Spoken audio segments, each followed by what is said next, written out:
안녕하세요. 당신만을 위한 깊이 있는 이야기 시간입니다. 네, 반갑습니다. 오늘은 보내주신 그 나무 위키 자료를 바탕으로 한번 파헤쳐 볼 텐데요. 세상에서 가장 위험한 사나이, 켄 샴락. 켄 샴락이요. 정말 그 격투기 초창기에 빼놓을 수 없는 인물이죠. 맞아요. 초기 MMA 선고자이면서 또 WWF, 지금 WWE죠. 거기서도 엄청난 인상을 남겼잖아요. 네네. 격투기랑 프로레슬링, 이 두 분야를 넘나든다는 게 참 대단한 것 같아요. 그렇죠. 그래서 오늘은 그의 그 파란만장한 경력을 한번 쭉 따라가 보려고 합니다. 어떤 순간들이 있었는지 바로 시작해 볼까요? 켄 샴락. 시작은 좀 어려웠다고 하던데요. 고아원에서 자랐고 그러다 밥 샴락이라는 분에게 입양이 되죠. 네, 그리고 그 후에 이제 일본으로 건너가서 후나키 마사카츠, 수즈키 미노루 이런 실력자들한테 직접 격투기를 배우게 돼요. 그 전설적인 선수들한테요. 그렇죠. 그러다가 1993년에는 아예 이들과 함께 팡크라스라는 단체를 만들어요. 이게 당시로서는 굉장히 뭐랄까 실전지향적인 좀 파격적인 단체였죠. 심지어 그 창립 대회에서 스승인 후나키를 꺾었다면서요. 네, 맞아요. 그걸로 확 이름을 알리게 된 거죠. 팡크라스라는 게 프로레슬링에서 나왔지만 진짜 타격, 관절기 다 쓰는 슛 파이팅 스타일이었거든요. 거기서 초대 챔피언도 하고 라이언스덴이라는 자기 팀도 만들었고요. 네, 그 라이언스덴도 명문팀으로 성장했죠. 중요한 건 당시 MMA 초창기에는 복싱이면 복싱, 레슬링이면 레슬링 한 가지만 잘하는 선수가 대부분이었는데 그렇죠. 첨락은 그때 이미 타격이랑 सब미션을 같이 쓰는 그런 모습을 보여줬다는 거예요. 거의 뭐 컴플릿 파이터의 시초격이라고 볼 수도 있겠네요. 특히 하체 관절기 이해도가 높았어요. 그런 실력자가 이제 1993년 UFC 원 토너먼트에 나왔으니 기대가 엄청났겠네요. 네, 실제로 팻 스미스라는 선수를 히륙으로 정말 순식간에 잡아냈죠. 근데 준결승에서는 그 호이스 그레이시를 만났는데 이게 또 역사의 한 장면이죠. 당시에는 다들 생소했던 그 도복을 이용한 초크에 맥없이 패배하고 말아요. 주짓수가 워낙 알려지지 않았던 시절이니까 그 충격이 엄청 컸을 것 같아요. 네, 맞아요. UFC3에서도 결승까지 갔는데 호이스가 부상으로 기권하니까 자기도 그냥 떠나버리는 일도 있었고요. 그레이시 가문과의 라이벌 관계. 이게 샴락 커리어에 정말 큰 영향을 미친 것 같네요. 빼놓을 수가 없죠. UFC5에서 다시 만났는데 무려 36분 동안 싸웠어요. 36분이요? 네.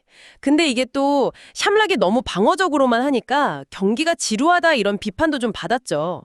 아마 그레이시 주짓수를 엄청 의식했던 것 같아요. 그럴 수 있겠네요. 트라우마 같은 게 있었을 수도 있고.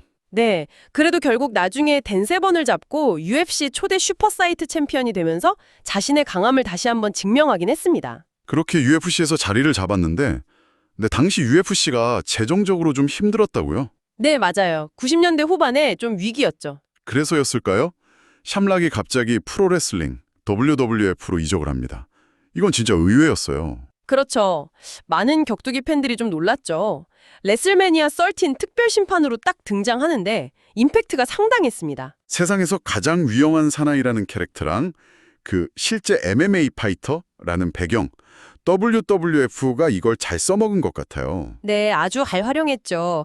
특히 그 발목 꺾는 기술, 앵클락, 이걸 피니셔로 쓰면서 인기가 정말 폭발했어요. 앵클럭 기억나네요. 엄청 무섭게 걸었잖아요. 네, 막 눈 뒤집히고 소리 지르면서요. 1998년에는 킹 오브 더 링 우승하고 인터컨티넨탈 챔피언도 되고 뭐 더락 같은 최고의 스타들이랑 대립하면서 완전히 메인급으로 올라섰죠. 그 광기 어린 모습이 당시 WWF의 그 애티튜드 시대랑 딱 맞아떨어진 느낌이에요. 맞아요. 근데 또 재밌는 게 각본상으로는 막 분노 조절 못해서 앵클락 안 풀고 막 그래서 실격패당하고 이런 모습도 자주 보여줬어요. 그런 기믹이었군요. 네, 그게 캐릭터를 더 강하게 만들긴 했죠. 근데 본인은 또 프로레슬링이 종합격투기보다 훨씬 힘들다 이런 말도 남겼다고 하더라고요. 정말요? 왜 그랬을까요? 아마 그 살인적인 스케줄 있잖아요. 매일 이동하고 매번 쇼하고 부상 위험도 크고 그런 것들 때문에 육체적으로나 정신적으로 더 힘들다고 느꼈을 수도 있어요.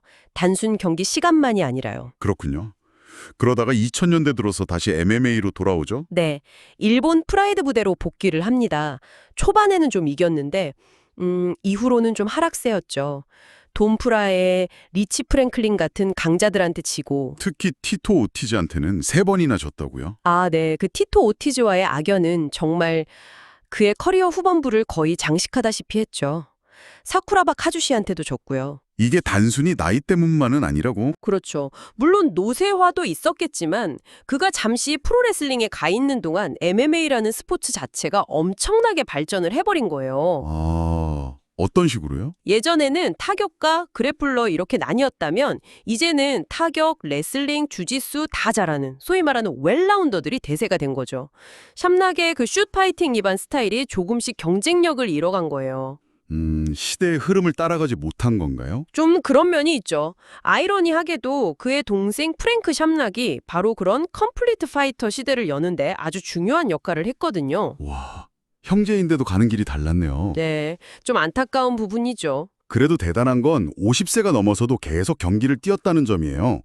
벨라토르에서 킴보 슬라이스랑 붙고 숙적 호이스 그레시랑 또 붙었잖아요. 맞아요. 결과는 비록 패배였지만 그 도전 정신 자체는 정말 리스펙트해야죠. 결국 그의 업적은 UFC 명예회전당, 임팩트 레슬링 명예회전당에도 올랐고 NWA TNA 초대 월드 챔피언이라는 기록도 가지고 있고요. 네, 확실히 역사에 남을 선수죠. 켄 샴락, 정말 의심할 여지 없이 초기 MMA의 판을 짠 핵심 인물이고 또 프로레슬링이라는 다른 세계에서도 정상에 섰던 어떻게 보면 정말 독보적인 존재예요. 그렇죠. 그의 경력을 쭉 보니까 이 격투 스포츠라는 게 얼마나 빠르게 변하고 진화하는지, 그리고 그 안에서 한때 최고졌던 선수가 어떤 현실을 마주하게 되는지 이런 것들이 보이는 것 같아요. 네, 샴락의 여정은 우리에게 많은 생각을 하게 만들죠.